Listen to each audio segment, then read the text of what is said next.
Assalamualaikum warahmatullahi wabarakatuh.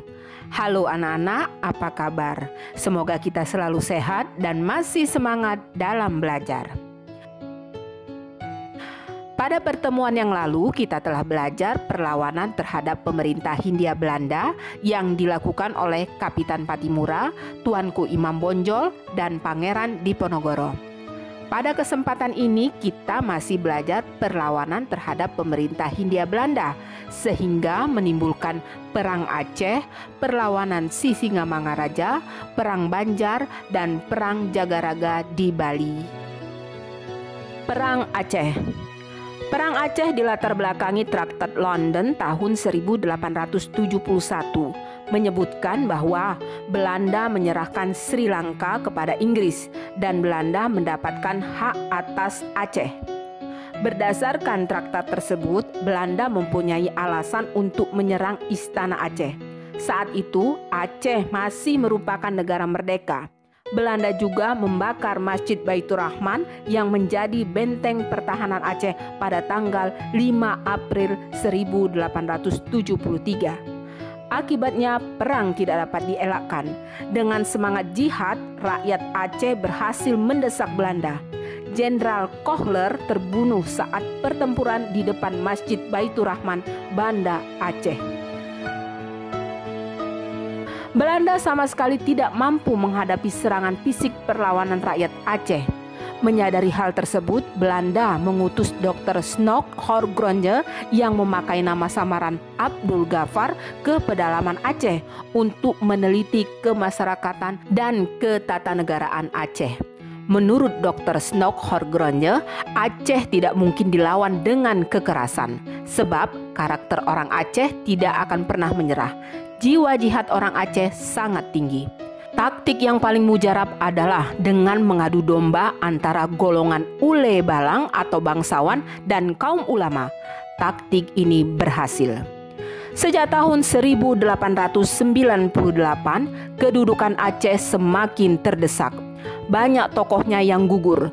Teku Umar gugur dalam pertempuran di Melaboh pada 1899. Sultan Aceh Muhammad Daud Shah ditawan pada tahun 1903 dan diasingkan hingga meninggal di Batavia. Panglima Polim Muhammad Daud juga menyerah pada tahun itu juga. Cut Nyak-Din, tokoh pemimpin perempuan, ditangkap tahun 1906, kemudian diasingkan ke Sumedang dan Cut Mutia gugur pada tahun 1910. Perlawanan Aceh pun terus menyusut.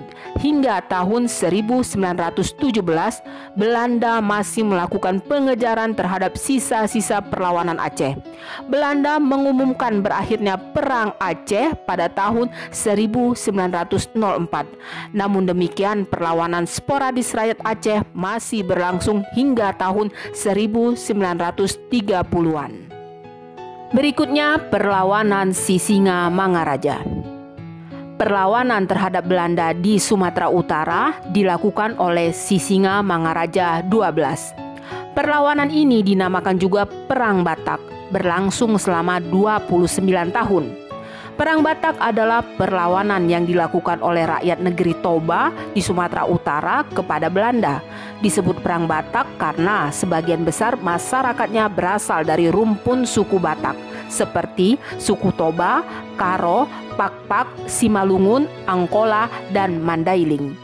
Pertempuran diawali dari Bahal Batu yang menjadi pusat pertahanan Belanda tahun 1877. Untuk menghadapi Perang Batak, Belanda menarik pasukan dari Aceh. Pasukan Sisingamangaraja dapat dikalahkan setelah Kapten Christopher berhasil mengepung benteng terakhir Sisingamangaraja di Pakpak. Kedua putra beliau, Patuan Nagari dan Patuan Anggi, ikut gugur, sehingga seluruh Tapanuli dapat dikuasai Belanda. Selanjutnya, Perang Banjar berlangsung 1859 sampai 1905. Perang ini dilatar belakangi karena Belanda ingin menguasai kekayaan alam Banjar dan Belanda campur tangan dalam urusan pergantian raja di kerajaan Banjarmasin. Belanda memberi dukungan kepada Pangeran Tamjidillah II yang tidak disukai rakyat.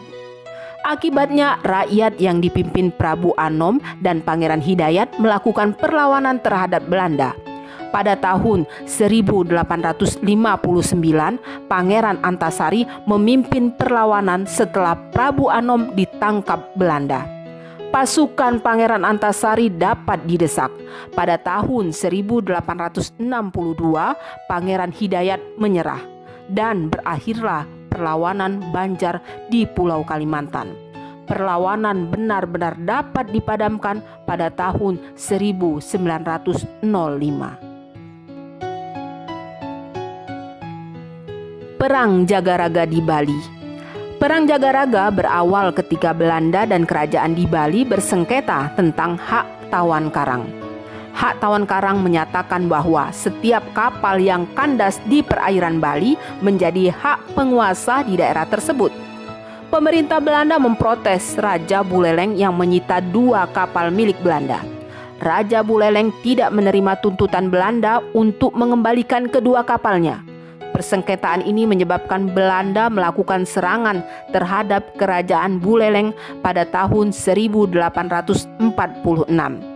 Belanda berhasil menguasai kerajaan Buleleng, sementara Raja Buleleng menyingkir ke Jagaraga dibantu oleh kerajaan Karangasem.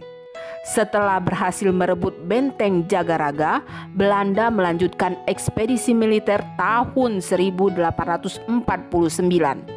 2 kerajaan Bali yaitu Gianyar dan Klungkung menjadi sasaran Belanda pada tahun 1906. Seluruh kerajaan di Bali pun jatuh ke pihak Belanda setelah rakyat melakukan perang habis-habisan sampai mati yang dikenal dengan Perang Puputan Jagaraga.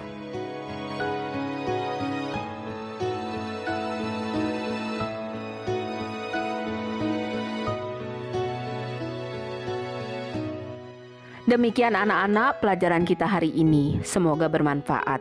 Pada kesempatan berikutnya kita akan membahas tumbuh dan berkembangnya semangat kebangsaan. Terima kasih, sampai jumpa dan wassalam.